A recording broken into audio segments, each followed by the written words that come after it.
Hey, hey, hey, what's good out there? Relentless Nation, that's what I'm talking about. Principal T-Mac in the house, here to do another reflection, all the awesome principal lifing. And dude, today was freaking amazing. Dude, there were so many good things. And I was like, okay, what do I want to share today? I was like, dude, I could list like 5 things right now that were just mind-blowing and amazing. So I'm just going to pick one right now, but I may have to scatter this out over the next few days because I always want to commit to 5 minutes and that's it. So these are not long, but I'm going to pick something that happened pretty much almost in the beginning of the day. It had to do with some scholars and it was a sweet moment. I had just gone into a classroom, dealt with the situation. I was coming out and I was going by our wellness center.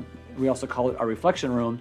And our counselor was doing like a small circle in there. I kind of popped in there and our counselor was like, hey, come on and join us. And he had just started a new group with these guys. And so the question that they were talking about is like, what makes a great friend? And so like I give like a few examples because they gave me the talking piece and then I pass it and everyone's kind of sharing. And so they're about ready to wrap up and our counselor talks about, this group is also going to help you get out of your comfort zone and also stretch you. And I'm like, hey, like, can I just share one thing about being stretched? And so I was like, hey guys, I'm not sure if any of you guys remember, but like a year or two ago, like I actually did a special community building circle about my childhood and growing up with a speech impediment and like stuttering. And there were like a good half of them in there all raised their hand like, oh yeah, like I remember that. And I said, hey, so I'm not going to tell the full story, but let me just get back to like that main thing that, man, like I learned that just put me on this path of being stressed and living life to the fullest each day. And so I shared with them that, going to school was extremely difficult. And the one thing that I feared the most was being called on to read because I knew that if I was called on to read, that like all the kids were going to be reading the exact same passage as me. And they knew that like I had to read at that kind of pace. Where if I was just talking, I could just kind of speak slow and all that. And that's just the way like I kind of was. And so it terrified me to read out loud. And so I would fiddle around. I would try to get out of class. I would sweat. I just hated it right there. And so, sharing with them, going through elementary, middle, high school, and then, going into college, I just really found out that like I really loved working with kids.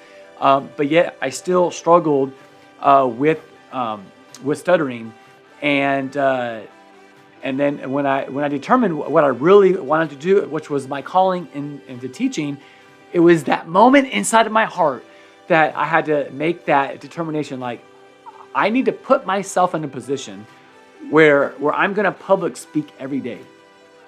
And if I put myself in that position, and if I put myself in a place where like I'm being stretched every day, I will eventually get better at that. And so that was my turning point when I decided to be a teacher. And I always tell kids all the time, like, I still stutter. Just even like when I talk, I'm very excited when I speak though, but there are days I have better days than not. But it was when I began to teach and I public spoke every day, I became confident in who I am. And so now, instead of making an excuse and hiding behind and putting myself in that box of being someone who has a speech impediment, I now knew that I stuttered, but I became more confident. And it was through that confidence was when my stuttering became less and less. And that's where I'm at today. Man, I'm a principal today, loving and living really my best life because of that day that I decided to become a teacher and face my fears. And so that was my moment with these kids. I'm encouraging them, guys, just do one small thing today, one small thing that is outside of your comfort zone. And that's one of my morning questions I answer every day. What is one small thing I could do today that is outside of my comfort zone?